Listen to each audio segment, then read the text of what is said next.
그래서 고린도후서 4장으로 가면 이러므로 내가 하나님의 구원을 입어 이 직분을 나는 낙심하지 아니한다. 우리가 그렇다고 어떤 전도자보다 못한 것이 무엇이냐? 우리는 참피스론이나 간교한 행동도 하지 않았고 하나님 말씀도 삐뚤어지게 혼자 폐교했다. 즉 장사꾼처럼 전하지 않았다. 그 당시에 장사꾼으로 목회를 한 사람이 많았기 때문에. 그래서 나는 장사꾼으로 목회하지 않아. 상업적인 목회를 안 했다는 뜻이 혼잡스럽지 않다는 뜻이에요. 내가 하나님의 복음을 혼잡스럽게 하지 않았으니 말은 상업적으로 전하지 않았으니 각 사람이 양심에 맞게 나의 자격을 청구하여 내가 사도로서의 지도자임을 떳떳하게 내세운다. 그래서 주는 뭐야? 주의 영이 계속해서 실제 내용은 사도 변증을 한 거야. 사도로서 내가 꼭 사회적인 직분을 얻고 사회 인정해 줘야만 되는 건 아니다. 하나님이 인정하고 모세의 권세보다 더 높은 거다 이게. 그래서 이 마음에 신비가 있고 너희가 내 전도를 받고 이만큼 열매를 맺으시 너희가 준 거 아니냐. 내가 목사인 것을 내가 진정한 목사다 라고 말하면서 주의 영이 계신 곳에서는 자유한 것이다. 고린도후서 10장 가서는 나 바울은 의색에서 강하게 사도권 변증을 다시 합니다. 나보고 약하다 하는데 외모를 보고 그러는 것이다. 이에 비해서 좀 지나치게 자랑해도 부끄러운 일이 아니라고 생각한다. 참으로 지도자의 자격은 사람을 내세우는 것이 아니고 주께서 내세워주시는 바로 그 사람이 참 자격자다. 18절에 그렇게 말해요. 교단에서 사람이 내세워 주님이 내세웠어야지. 이렇게 나는 거듭나의 자격을 자랑하더라도 너그럽게 보아달라. 11장 1절 16절 18절에 내가 나를 자랑하더라도 너희가 이상하게 여기지 말아달라. 나는 진정한 목회자다 라고 자랑한다 이거야. 너그럽게 봐달라. 나는 특출나다고 하는 사도보다 조금도 뒤질 것이 없다 라고 나는 자부한다. 11장 5절. 그렇게 해서 고린도 후서는 우리 목회자들이 배우지만 고린도 전서보다 후서는 전체가 다 사도 변증이에요. 1장부터 마지막까지가. 그 사도 변증하는 과정 속에서 이제 복음이 나오는 거고 당신의 행적이 나오는 거예요. 고린도후서 11장 22절 23절에서 자신이 참으로 조금도 부족하지 초대교회 지도자로서 사도 권한을 가진 자임을 변증한다. 그래서 자기 사도 변호를 위해서 복음을 전하고 성도를 사랑하다가 당한 고난의 흔적들을 전부 다 내세우는데 11장 22절을 봅시다. 고린도후서 11장 22절. 11장 22절에 보면은 이게 뭐 다른 얘기는 내가 사도라는 걸 얘기하려는 거야. 내가 시브리인이냐 나도 그러하다. 이스라엘 나도 그러다. 그래서 그냥 정신없는 말을 하고 나도 더욱 그렇다. 내가 옥에 갇히고 더 많이 수도 매도 쑥 여러 번 죽을 뻔하고 40에 하나 가만한 매를 맞고 살았으며 태장을 몇 번이나 맞았고 3번 맞았고 한 번 돌려 맞고 3번 파산하고 일주일을 기쁨 받아서 지냈고 여러 번 여행하고 강의의 위험과 강도의 위험과 동족의 위험과 이방인의 위험과 시내의 위험과 광야의 위험과 바다의 위험과 거짓 형제들의 위험을 당하고 다녔다 이거야. 또 수고하고 애쓰고 여러 번 타지 못하고 줄이고 목마르고 여러 번 굶고 죽고 헐벗어 없노라. 그 애의 일은 고다고 아직도 날마다 내 속에 눌리는 일이 있으니 모든 교회에서 염려하는 것이라. 누가 약하면 내가 약하지 않느냐. 누가 싫으면 내가 그렇지 애타지 않겠냐. 부득불 내가 자랑할 것인데 내가 약한 것을 자랑할 것이다. 나야말로 진정한 이 시대의 목회자다 이렇게 말한 거예요. 우리가 그 바울을 통해서 우리가 참 진정한 지도자상이고 목회자상이 뭔지를 좀 공부할 필요가 알 필요가 있어요. 근데 바울은 좀 극단적인 예지만 이제 그렇게 막 변증한 거야 이렇게. 그래서 이게 바울이 이 문서가 이게 바울이 사도 변증하다 나온 거라고 이렇게 그 배경에서 보면 이게 다 보여요 이게. 이렇게까지 말할 수밖에 없겠구나. 물론 그러다 보면 진리가 나오던가 진리를 우리가 운용해가지고 다른 복음을 전하고 다른 의도로 또 색깔을 입혀서 전하고 하지만 사실은 전부 다 이런 의도에서 나온 거예요. 내가 히브리인이다. 내가 뭐 이스라엘 나도 이스라엘 아브라함 무슨 이런 말들이 자기 사도 내가 진정한 사도다. 진정한 나는 이 복음을 해석할 수 있는 권한이 있는 사람이다. 이렇게 이 바울이 워낙에 급진적이고 개성이 강하고 하니까 교회가 거절했고 예루살렘 교회도 거절했고 그 당시에 주류교회가 다 거절했어요. 그리고 바울이 전도했던 교회들조차도 무시를 하고 거절했어. 그래서 이렇게 바울은 내적 갈등과 외적 관한이 누구보다 심했고 서신은 어디를 봐도 그 투쟁과 고난이 따르지 않은 곳이 한 군데도 없어. 사도행전 2장 30절에 밤낮으로 말씀에 무지르면서 속독이나 에베소 성도들 때문에 3년 동안 눈물 흘리고 울었대. 빌보서 3장 18절에 나와요. 너희들이 얼마나 이 복음에 어둡고 이 영적인 언어에 어두운지 내가 3년을 울면서 기도했다고.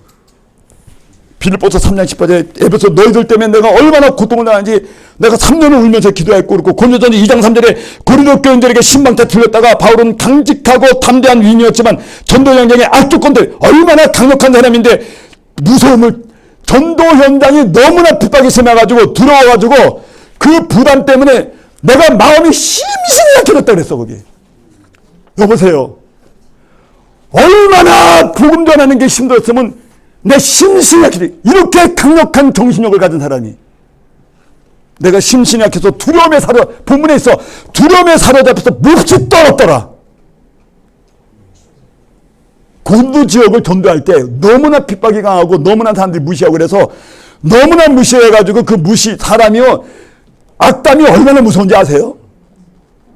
그 심신이 약해서 두려움에 사로잡혀서 방구석에 앉아가지고 쉽게 말하면 사람 공황증, 우울증에 걸려갖고 몹시 방구석에 앉아서 몹시 떨고 살았다 이거야. 그래서 2장 3절에서 고린도 전서 2장 3절이네.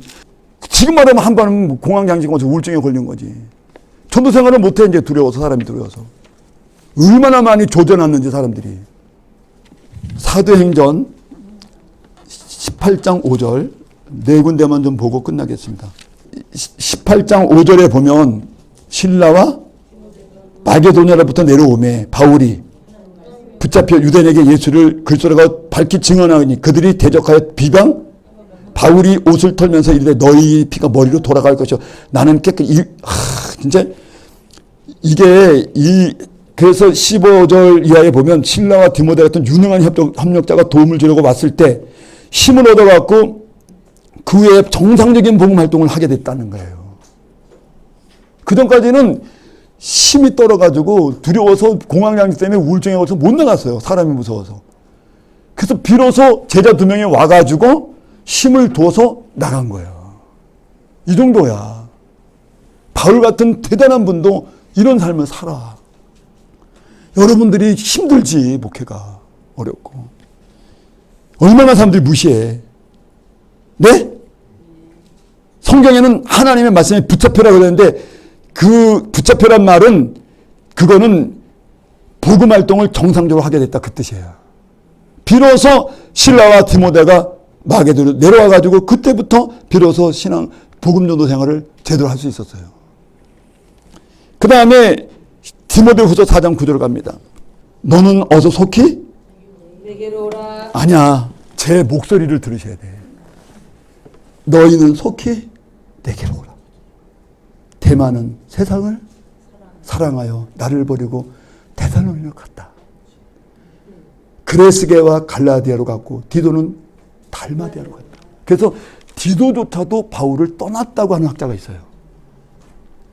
근데 이 말 가지고는 디도는 떠났는지는 정확히 밝혀지지 않았다는 학자도 있고 3명의 수제자가 바울을 다 떠나요. 좀 지나치게 말하면 누가만 나와 함께 있느니라.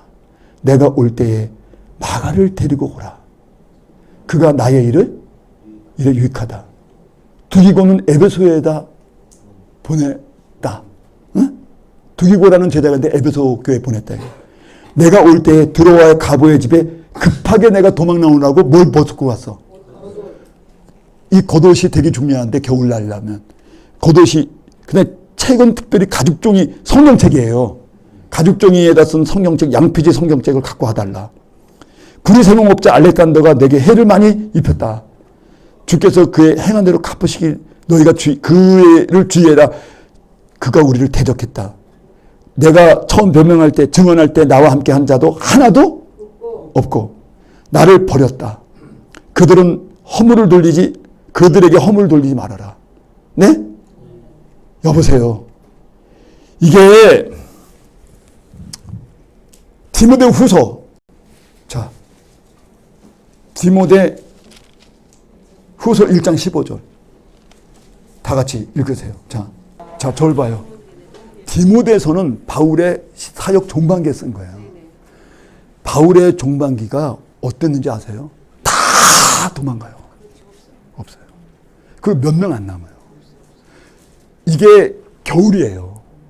겨울이 오면 월동을 해야 되잖아. 근데 감옥에 갇혔잖아. 옷이 없잖아. 추워서 벌벌 떨어야 되잖아. 그러니까 옷동 갖다 달라는 거야. 감옥방에 앉아가고.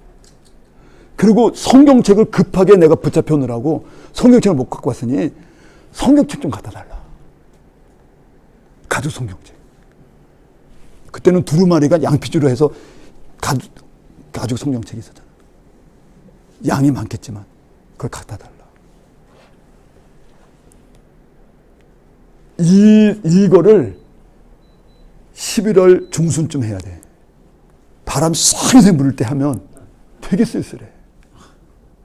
이 복음이라는 것은요, 바울이 말하는 이런 그 좀 사이즈가 큰, 지금 시간 관계상 더는 못하겠고, 이 지역교회를 꼭 말하는 건 아니고, 이 사람은 언어를 가지고 성경 해석이라는 언어를 가지고 맞으면 전도한 거잖아.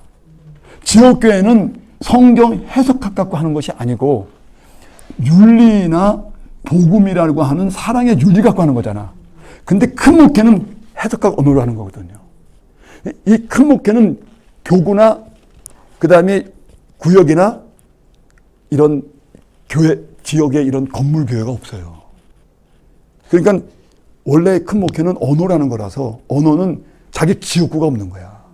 그러니까 몸둘 곳이 없죠. 지역구에는 목사님들이 섬기는 교인들이니까 서로 오랫동안 같이 살고 가정도 돌봐주고 그 다음에 생활비도 대주고 하잖아. 이 언어 해석, 저희같이 이 해석 언어를 갖고 하는 사람들은 굉장히 불쌍한 사람들이에요. 순간에 지원이 없으면 그냥 굶어 죽어버리는 거라고. 교회하고 달라요. 지역교회하고. 그러니까 바울이 그랬어. 그러니까 바울이 지역구가 없잖아. 예? 해석 언어 갖고 하니까. 근데 이 해석 언어로 하는 이 기독교는 반드시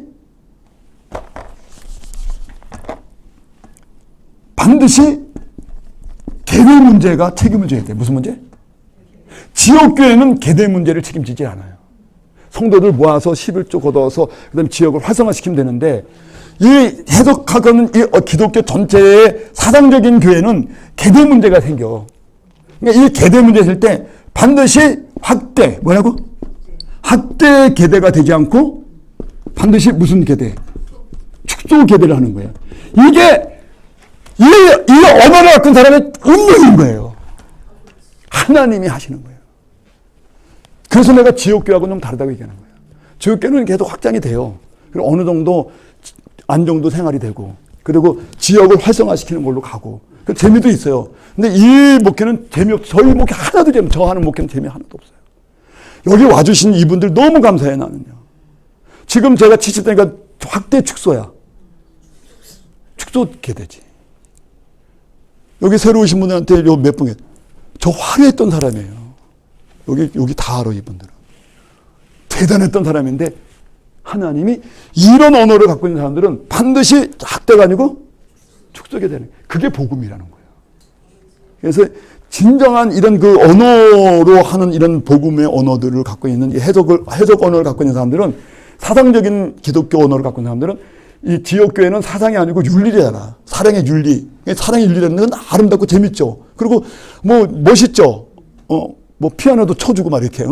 저는 교사님들 와서 피아노도 쳐주고 많은 은사자들 들어오고 재능가도 재능 기부하고 그 활성화되지. 근데 이거는 그게 아니야. 이거 시간이 가면 갈수록 축소해야 돼. 다 떠나. 이건 하나도 없는 거야. 바울도. 이것은 이 언어를 갖고 있는 사람의 하나님의 필연적인 운명이에요. 그러니까 바울도 이 운명 가야 돼? 마지막 그 사역에 아무도 없어. 그 몇 명 남았어. 완전 축소된 거야. 그리고 이렇게 해서 없어진 다음에 다시 100년쯤 지났는데 다시 일어나, 이게. 이 사람들의 언어는 시간이 가야지 일어나는 거야. 그 당대는 알려지지를 않지.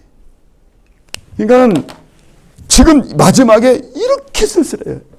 그리고 그 대사도가, 그 엄청난 사역을 했던 사람과 기적이 이적과 일으킨 사람이 그냥 이게 쪼그려서 처박혀서 감옥에서 성경책 좀 갖다 달라. 겨울 나야 된다. 옷 좀 갖다 달라. 이러면서 대마도 떠나고 루터나고 타나고 너만 남았다. 78페이지 마지막 읽고 끝납니다. 그래서 디모데후서 4장 9절에 보면 데마라는 제자가 있는데 데마는 사도행전과 누가복음에 유명한 1급 전도자예요. 누가와 늘 함께 쌍벽을 만큼 같이 나와요. 네?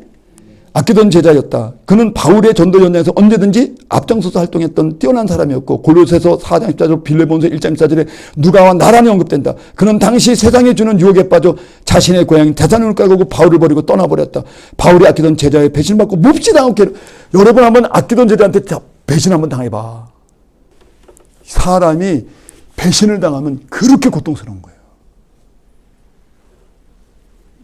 아마 내가 이 땅에서 물질, 그 다음에 무슨 사건 이런 것보다도 사람한테 모욕과 배신당하는 게 가장 깊은 고난이에요. 바울이 1장 15절에 뭐래? 아시아의 전도가 몇 명 했을 것 같아요? 바울의 1차 전도가 다 무너져요. 에베소, 갈라디아서, 밤빌리아, 사도행전에 나와. 그 아시아에 전도한 모든 성도가 다 나를 버리고 떠났어요. 다 떠나. 이 언어를 갖고 있는 사람이 갖고 있는 필연이에요.